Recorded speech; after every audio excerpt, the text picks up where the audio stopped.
So, a few months ago, as of writing the script for this, I finally graduated from college. Community college to be exact. That might not sound like much to some, but hey, I'm happy about it. My goal was to get a higher education after high school, and I did, dang it. Let me tell you, it was hell finishing those last few semesters, especially since they were mainly classes that I sucked at. Cough, cough. But I did it, and there's a level of pride from doing so that honestly makes it all worth it. And so, like I celebrate all my accomplishments in life, I binge watch Futurama.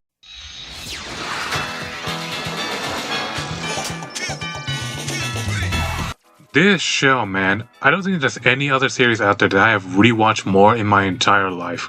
The only one that comes close is American Dad, and even then, the gap is wide. Futurama is an animated work that I would only ever put a few above it. Sure, everyone has their own opinion on the revival era. Okay, no, not that one. I meant the Hulu one. Although that is kind of true for the previous one also. However, what critics can't deny is that those first 4 seasons are television gold. Near masterpieces of pure entertainment. A series full of iconic characters, great animation that still overall holds up, heartfelt moments that will bring you to tears, and just non-stop jokes. And in that hit run, there's the episode that we'll be looking into today. Mars University. Technically a season 1 installment, but was broadcasted in the second. An entire episode focused on the college life, only now with a sci-fi spin to it. Like the rest of the originals, I have seen this episode countless times. Thought it was a standard Futurama tale, but this was my first time watching it since starting my own adventures in the academy.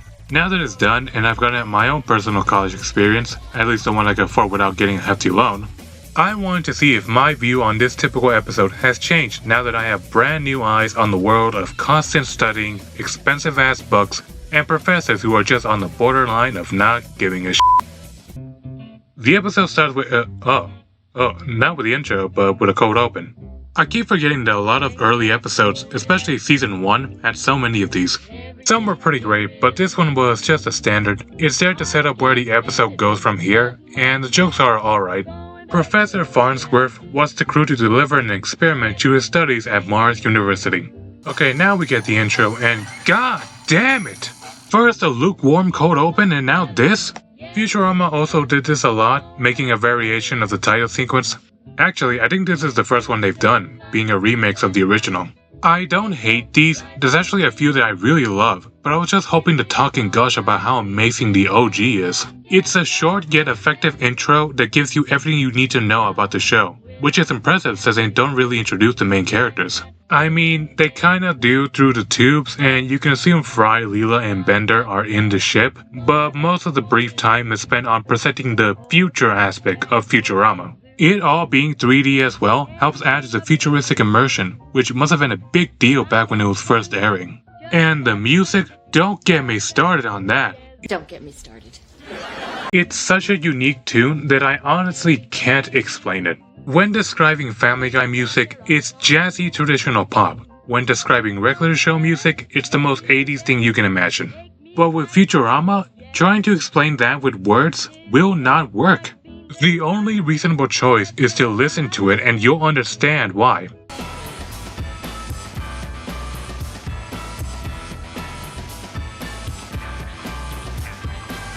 And the contrast of the old cartoons being played in a series set in the year 3000, even better. This altogether combines to a spectacle of a title sequence, an unforgettable classic. And the remix here...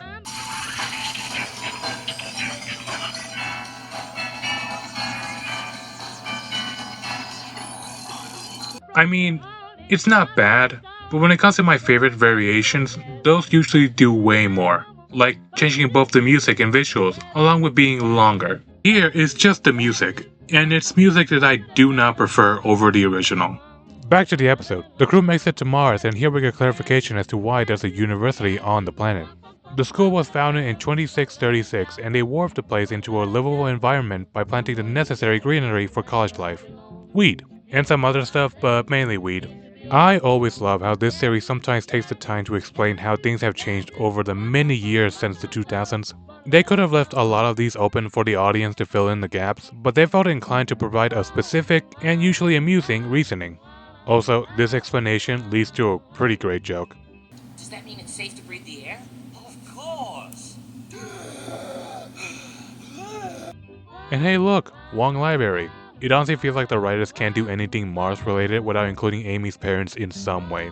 They're even later in the episode talking about making a generous donation to the school. Here, we get introduced to Bender's old fraternity. Now, Bender's origin has always been kind of wonky. Him being manufactured in Tijuana, Mexico is consistent, but there's usually two different ways that's happened. Either he's built as a fully grown robot with his bending knowledge instantly downloaded, or he's built as an infant and learns to bend at a natural speed.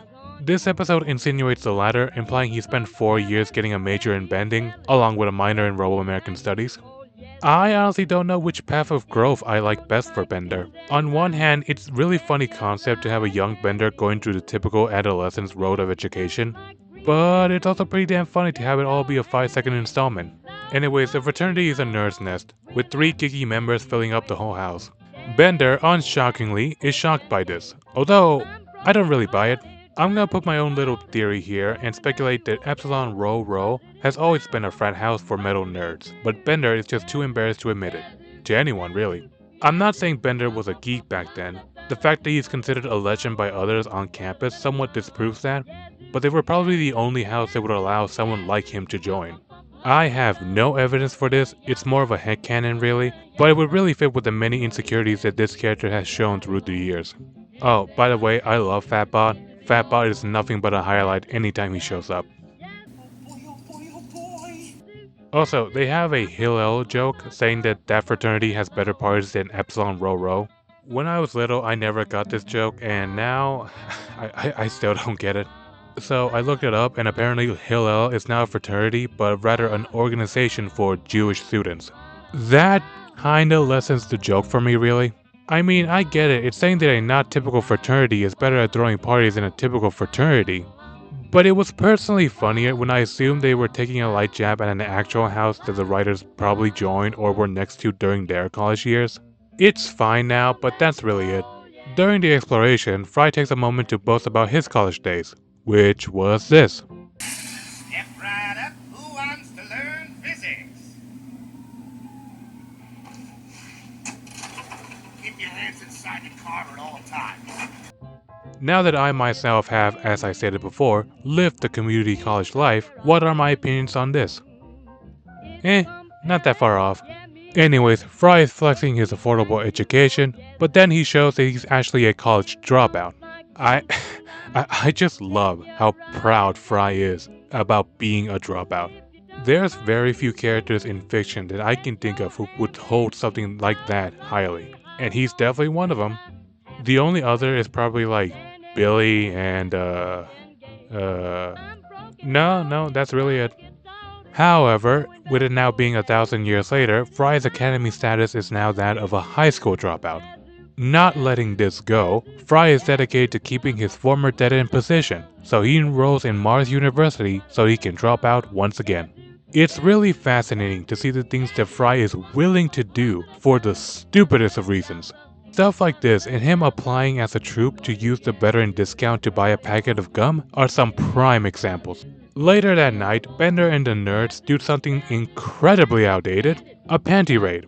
Although technically it's less of a panty raid and more of a peeping session. And of course, they're only interested in peeping on the computer. Doesn't change the fact that they're paralleling something that is very much a crime now. I'm assuming this is a reference to those scenes that were most likely common to those vintage old college movies from the 70s and 80s, which were most likely written by people who went to college in the 50s or 60s, which is when things like this were done a lot. As a matter of fact, Bender's whole subplot is just him and the nerds doing homages to said college movies. I have never seen any of those movies in my entire life. The closest I have ever gone to watching these was this episode of Futurama, that episode from The Simpsons where Homer goes to college, and that one episode from Community. I got a good idea what they're about from those episodes, and they don't really seem like my kind of thing. I will say though, after the gang falls on that snooty rich house, like literally it's called Snooty House, we do get this golden line. Say, you've damaged our servants' quarters and our servants. I quote this to myself way more than I ever like to admit. Fry moves to his dorm, a financial aid dorm, which I don't really think that's a real thing. Suddenly, the door starts knocking, and here we finally discover what experiment the professor has been hiding in that crate. And it's a talking monkey. This is Gunter, a highly intelligent monkey who is allowed to be because of a technologically advanced and adorable bowler hat.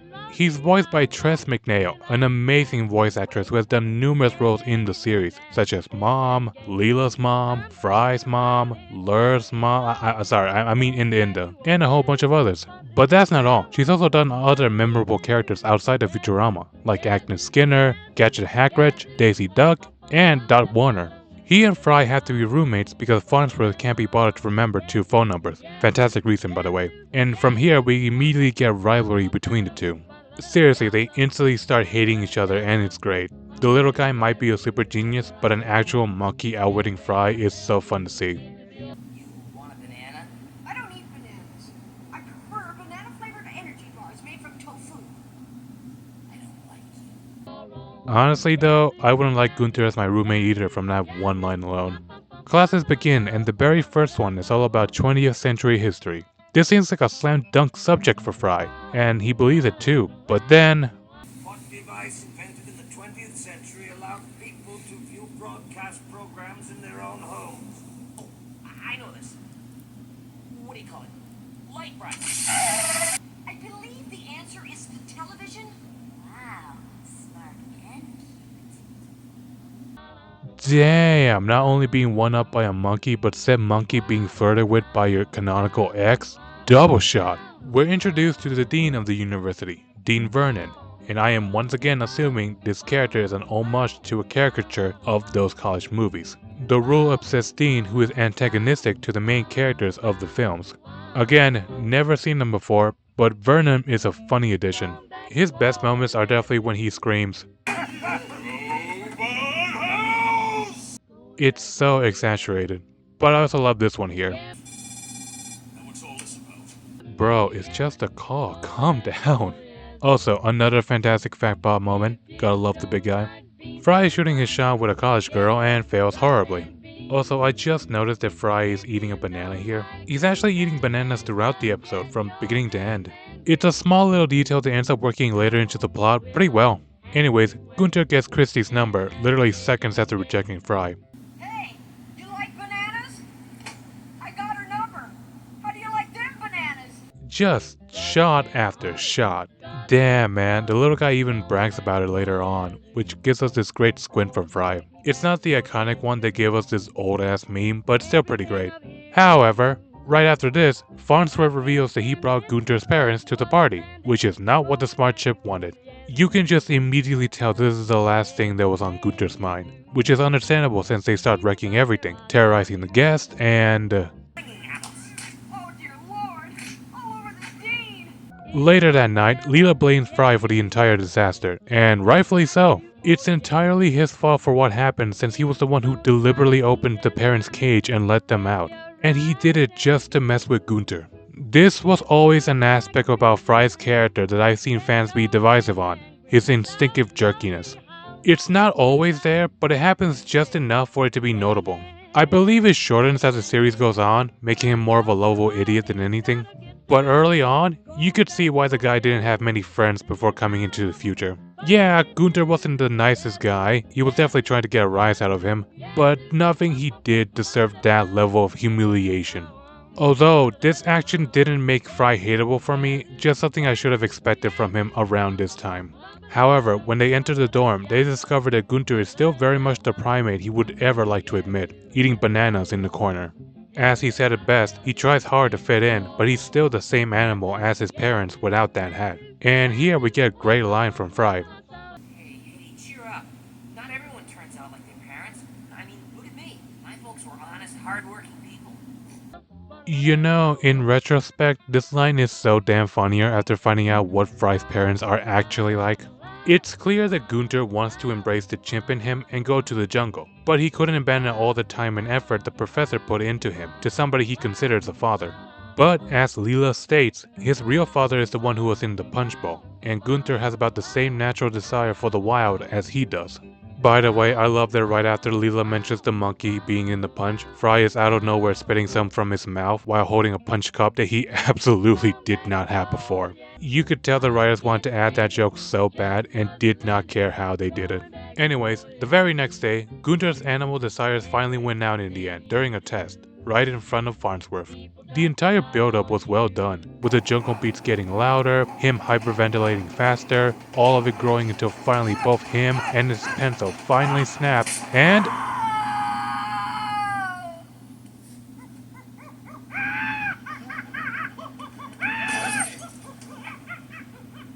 Farnsworth watches all of that and delivers this golden set of words. I always feared he might run off like this. Why? Why didn't I break his legs?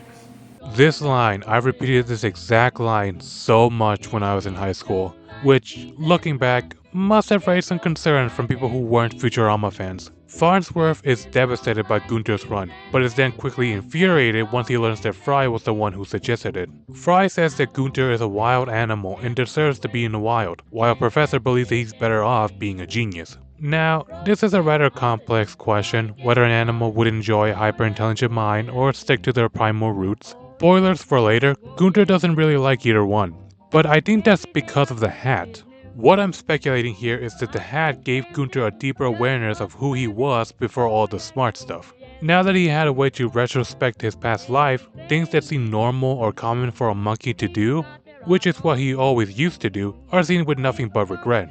Imagine if you suddenly gain the same intelligence and awareness that you have right now, and you just realized that a minute ago you were on all fours, screaming like crazy, and putting a bowler hat on your butt. You either think you were the funniest person alive or the biggest dumbass on earth. And Gunther, who has no sense of humor, clearly thinks the latter. So, with this in mind, I actually lean more on Fry's side of the argument.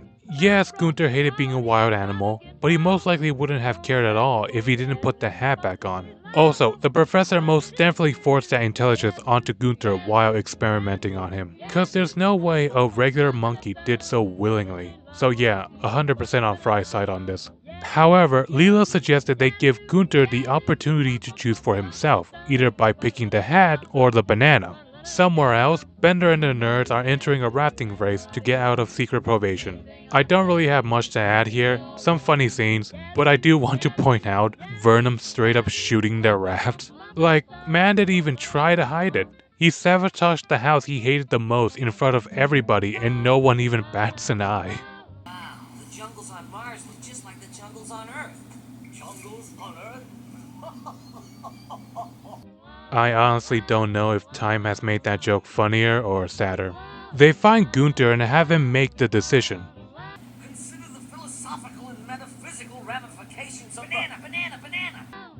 Okay, I'm starting to realize that a lot of my favorite Futurama quotes come from this one episode.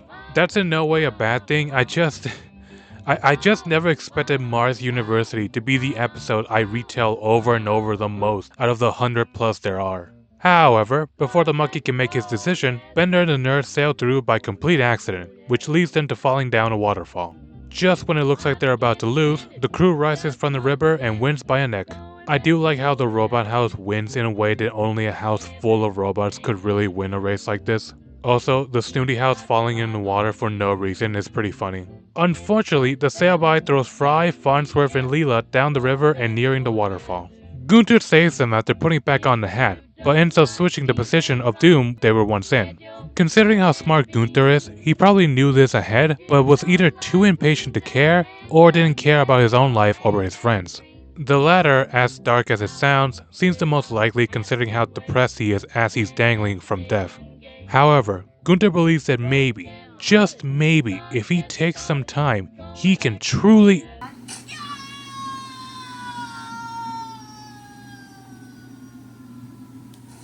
Oh, never mind, the monkey's dead. Actually, never mind that, Gunther survives the fall, but at the cost of his hat absorbing the damage. With how the bowler hat is, it can only work at half capacity, giving the little monkey average intelligence. Gunther actually prefers this, saying he now feels happy. That close call provided an opportunity for the guy to no longer be a wild animal, while also not being a genius who's burdened to always live up to such a high demand because of his manufactured gift. Now he can just be an average-minded individual who's going to business school. A parade is thrown for the winners of the Wrath race, with the Dean's bitterness included. And what better way to end this than with a written epilogue for all the major characters. I'm actually a sucker for these things, and apparently they became a trope because one of the college movies made them popular. Animal House, I believe. I love these, they just feel like a nice wrap up to a long story. Yeah, they're a bit too convenient, but they work great when done right. Although here, they're just used for a good laugh, and they vary on that. Fries' text is great, as it's just what we expected it to be. I especially love that they clarified the delivery job as a dead end. That always makes me laugh. Gunter is a jab at Fox Network, you love to see it.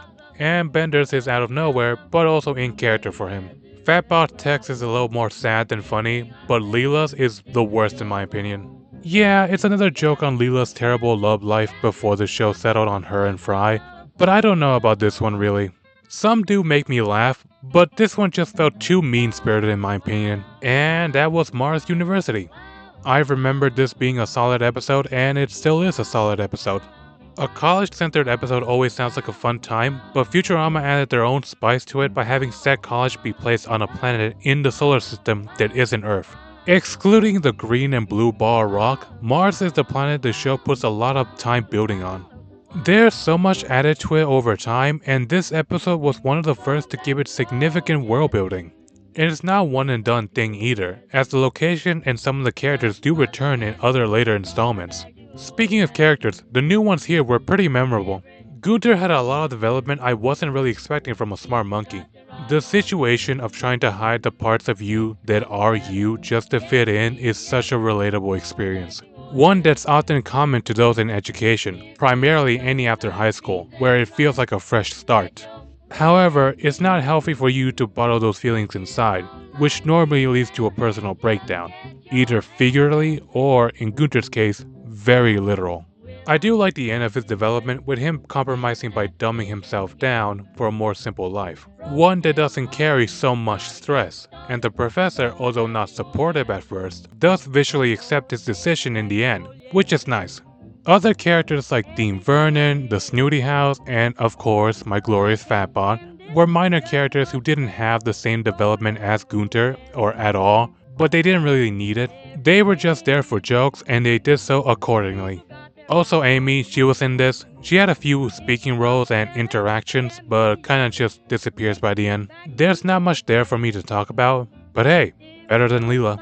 This was my biggest gripe with the episode, Leela's role in it, or more accurately, lack thereof. They most likely just wanted Leela here since she's one of the main characters and probably wanted her in every episode, which she most certainly is going by the present, but it doesn't change the fact that she doesn't really do much here. It's something I haven't noticed until just recently, but now I just can't ignore it. Most of her significance is near the end, but for most of the runtime, she's just there. Early on, a lot of her time was on Fry's side, following him to his dorm and berating him for what he did to Gunter at the party. There's concrete reason for why Fry, Farnsworth, and Bender are there, but the writers just couldn't seem to make a single one for Leela. She just is. Hell, Amy had a reason to be there, and that's only because it was already cemented that she's a student all the way back in the second episode. Actually, now that I'm saying it out loud, that's something they could have done. Give all of Leela's seldom moments to Amy. Just imagine all of Leela's scenes here, but with Amy instead. There's really not that much of a change. I am not saying this works because Leela and Amy are similar characters, they're not, but because the minor role Leela plays here is such a standard one, they can really fall to most characters here and work. It not only removes Leela from a situation that makes her feel out of place, but replaces her with Amy, a character who fits in the environment and gives her more importance instead of just fading away as the episode goes on. Yeah, Leela wouldn't be in the episode anymore, but come on, who are you kidding? Whenever you remember this episode, your mind never remembers anything she did. Would it really be that much of a loss? You definitely can't say it affects her character. Much of what she does here, she does way better in other episodes. Okay, I might be putting too much defense into this idea, especially since it's a fix to an issue that doesn't really bother me that much. This isn't something that ruins the episode for me, I just wanted to add my own little polish to a tiny bump to an overall good episode. Over in the humor department, great all around. Besides a cold open and one of those written epilogues, every joke here has made me laugh or at the very least chuckle. I already listed all of my favorite quotable lines, but there were a ton of other subtle jokes that I never even got to mention. Like the visual gag of the financial aid dorm sign getting worse and worse every time we see it, or the sleeping gas moment with the elephant. I might have given a suggestion for a character's lack of attention, but when it comes to jokes and gags, there's nothing I could really say to make them better than they already are. Overall, Mars University is exactly how I remembered it, and that little theory I had at the start about my college hindsight changing my view on it was completely pointless. Even after experiencing something similar to it, it didn't change how I viewed the jokes and story. If anything, it actually made me get some of the jokes that flew over my head growing up. So, was this a failure? I got to analyze a Futurama episode, that's a win in my book.